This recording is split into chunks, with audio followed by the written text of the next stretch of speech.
Click the bell icon to get latest videos from Ekeeda. Hello friends, today we are going to discuss about a mechanism called locking protocol which can thus ensure serializability in the atomic transactions.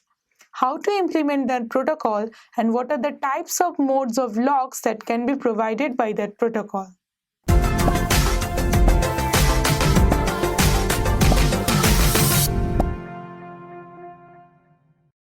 One way to ensure serializability of a transaction is to associate with every data a lock and the locking protocol that used to govern that how to acquire and release lock based on the transactions. There are various modes of locks that a data can be associated with. We will describe about the two locks. Number one is a shared lock. If transaction Ti has a shared lock on data item Q, then it can read Q but cannot write the data item Q. And the next mode is an exclusive lock. If transaction Ti acquired an exclusive lock on data item Q, then it can both read and write on data item Q.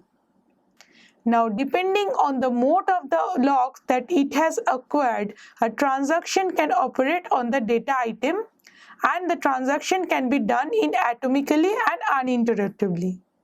So first, to start execution of a transaction, the correct mode of shared lock and exclusive lock should be acquired by the transaction on that particular data item.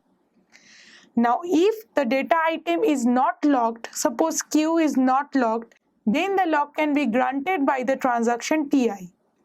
Now, if it is locked, then the transaction Ti may have to wait. Explicitly, there are different scenarios. Suppose Q is locked on a shared lock. Then if transaction Ti is requesting for an exclusive lock on data item Q, then it may have to wait because it is already having a shared lock, but the exclusive lock can be only given if no locks are there on the data item.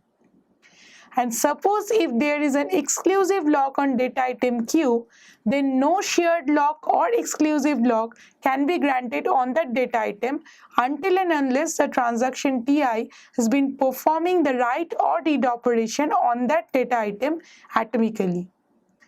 If Ti is having a shared lock on data item Q, then any other process that want to have a shared item or read lock, then it may acquire it. This is quite similar to a readers-writers lock like in the shared and exclusive lock.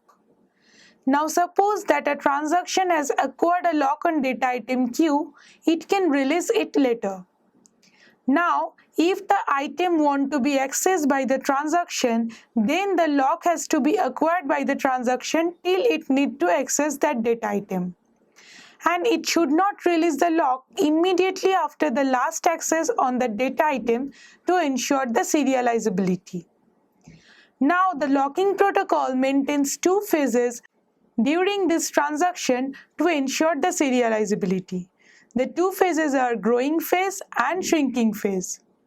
In growing phase, every transaction can acquire lock but may not release the lock.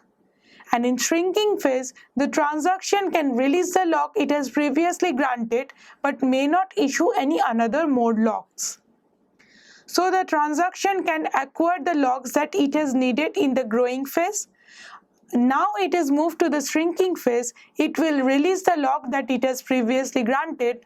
No more issues of the granting lock will be done on the transaction Ti. The two-phase locking protocol ensures conflict serializability, but it does not ensure the freedom from deadlock. Also, a serial schedule that is conflict serializable too cannot be obtained by two-phase locking protocol in some instances. Now, to improve the performance of a two-phase locking protocol, we may need to have additional information of the transaction that is some advanced on, or to have some data structures or ordering of data that is to be done on that particular data accessed by the transactions. So in this way, locking protocol can help us to ensure serializability and sometimes conflict serializability. Thank you for watching this video. Stay tuned with Ekeeda and subscribe to Ekeeda.